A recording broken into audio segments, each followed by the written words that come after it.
आप सभी लोगों का हमारे YouTube चैनल में स्वागत है। हम फिर से एक कहानी लेकर आ चुके हैं। चलिए कहानी शुरू करते हैं। कहानी का नाम है प्याज का भूत। बहुत समय पहले की बात है। रमेश नाम का एक सब्जी बेचने वाला व्यक्ति था जो हर दिन अलग अलग गांवों में जाकर ताज़ी सब्जियां बेचता था। वह ईमानदार और मेहनती था, लेकिन ज्यादा मुनाफा कमाने की चाह में वह दूर दराज के गांवों तक जाने में भी नहीं हिचकिचाता था। एक दिन उसे एक नए गांव के बारे में पता चला जिसका नाम कालेपुर था। ये गांव घने जंगलों के बीच बसा था और वहां बहुत कम ही व्यापारी जाते थे। लोगों का कहना था कि यह गांव अशुभ था, लेकिन रमेश को इन बातों में विश्वास नहीं था। उसने सोचा कि अगर वहां कम ही लोग सब्जियां बेचने जाते हैं तो उसे अच्छा मुनाफा हो सकता है। जैसे ही वह कालेपुर पहुंचा, उसे वहां का माहौल अजीब सा लगा। पूरा गांव वीरान था, जैसे किसी अनजाने डर ने सभी को जकड़ रखा हो। लोग अपने घरों में ही दुबके हुए थे और जो भी बाहर दिखता वो जल्दी जल्दी अपने काम निपटाकर अंदर चला जाता। रमेश ने एक बुजुर्ग व्यक्ति को देखा जो एक मंदिर के बाहर बैठे थे। उसने उनके पास जाकर पूछा, बाबा, यहाँ के लोग इतने चुपचाप क्यों हैं? और बाजार में कोई भी सब्जी लेने क्यों नहीं आ रहा? बुजुर्ग ने गहरी सांस ली और कहा, बेटा, तुम नए हो इसलिए नहीं जानते। सूरज ढलने से पहले इस गांव से निकल जाना। खासकर अगर तुम्हारे पास प्याज है तो यहाँ बिल्कुल मत रुकना।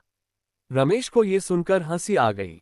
उसे लगा कि यह कोई पुरानी मान्यता होगी जिसे लोग अंधविश्वास की तरह मानते हैं। उसने सोचा कि यह महज एक कहानी होगी जिससे बाहरी लोग डरकर यहाँ न आए। उसने बुजुर्ग की चेतावनी को नजरअंदाज कर दिया और गांव में ही रुकने का फैसला किया। शाम होते होते रमेश की अधिकतर सब्जियां बिक चुकी थीं, लेकिन प्याज की एक बोरी बची थी। उसने सोचा कि रात यहीं रुककर सुबह बाकी प्याज बेचकर वापस चला जाएगा। गांव के एक कोने में एक पुरानी वीरान दुकान थी जो शायद पहले किसी दुकानदार की थी, लेकिन अब खंडहर बन चुकी थी। रमेश ने उसी दुकान में अपना ठिकाना बना लिया। वहां एक पुरानी लकड़ी की चौकी पड़ी थी जिस पर वह लेट गया। बाहर घना अंधेरा था और सन्नाटे में सिर्फ रात में झींगुरों की आवाज सुनाई दे रही थी। कुछ ही देर में वह गहरी नींद में सो गया।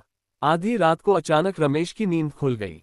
उसे लगा जैसे किसी ने उसके कान के पास फुसफुसाया हो, प्याज दे दो, प्याज दे दो। उसका दिल तेजी से धड़कने लगा। उसने चारों ओर देखा, लेकिन वहां कोई नहीं था। बाहर चांद की हल्की रोशनी आ रही थी, लेकिन दुकान के अंदर गहरा अंधेरा था। वह फिर से लेटने ही वाला था कि अचानक हवा में फिर से वही आवाज गूंजी, मुझे प्याज दो, मुझे प्याज दो। अब रमेश के रोंगटे खड़े हो गए। उसे महसूस हुआ कि कोई उसके बहुत पास खड़ा है। उसने धीरे धीरे अपनी गर्दन घुमाई और जो उसने देखा उससे उसकी सांसें थम गईं।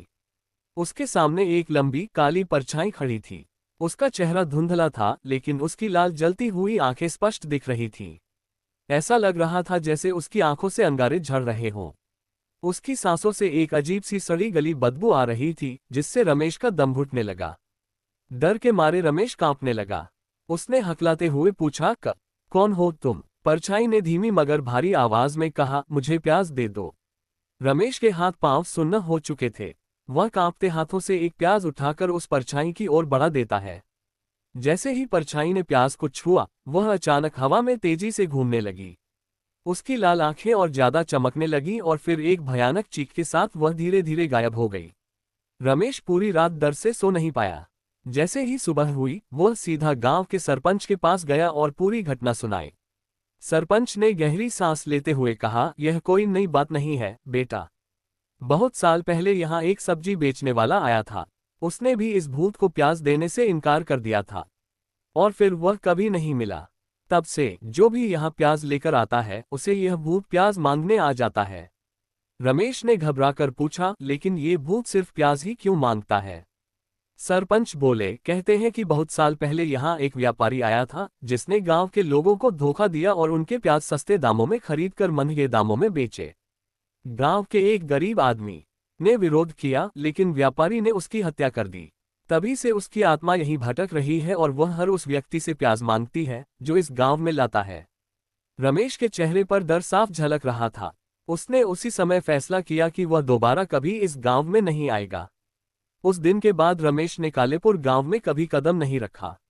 लेकिन गांव के लोग कहते हैं कि अब भी अगर कोई व्यक्ति रात के समय वहां प्याज लेकर जाता है तो उसे वही रहस्यमयी परछाई दिखाई देती है और वह वही मांगती है, मुझे प्याज दो। अब सवाल यह है, अगर आपसे रात में कोई प्याज मांगने आए तो क्या आप उसे प्याज देंगे?